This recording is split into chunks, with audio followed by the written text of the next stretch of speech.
चाहते हैं कि आरसीएम म्यूजिक के वीडियो सबसे पहले आप तक पहुंचे तो लाल बटन को दबा के चैनल को सब्सक्राइब जरूर करें और साथ में बेल आइकन को दबाना ना भूलें।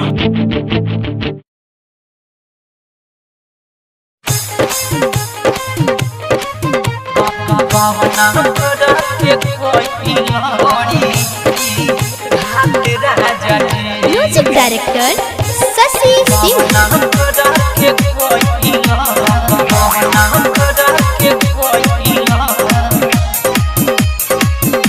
आप सुन रहे हैं शशिलाल यादव को। सौतीन के संगे काटेल रोज रात राजा जी, सौतीन के संगे काटेल रोज रात राजा जी, सौतीन के संगे काटेल रोज रात राजा जी। गवना करा के कोइल, गवना करा के कोइल, गवना करा के कोइल, गवना करा के कोइल अघोरी घाट राजा जी। सौतीन के संगे काटेल रोज रात राजा जी। गवना करा के कोइल, कोइल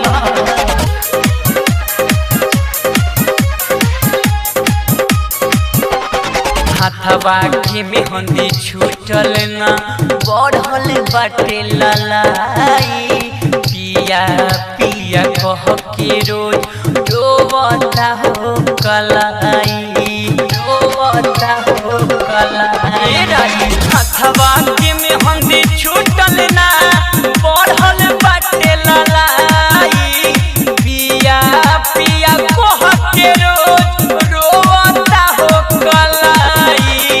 कहियो ना हमसे करेला मीठी बात राजा जी। सौतीन के संगे काटेल रोज रात राजा जी। गवना करा के कोइल,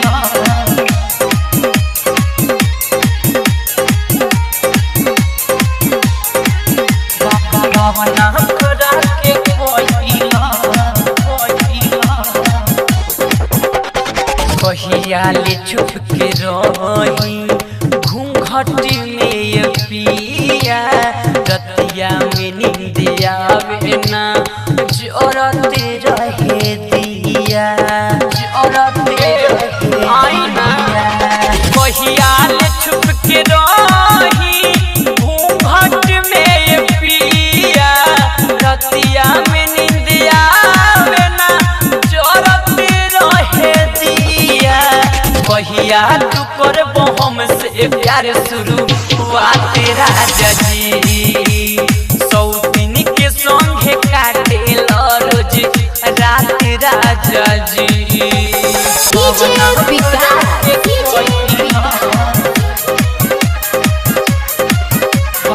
रीगा सीतामढ़ी,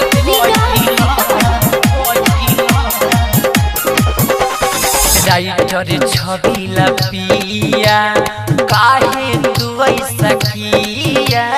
शशिलाल यादव दिल सौतीन को क्यों दिया, सौतीन को क्यों दिया। राइटर छबिला पिया काहे तू ऐसा किया। शशिलाल यादव दिल सौतीन को क्यों दिया। भर जाता पिया आंसू से रोज आँख राजा जी।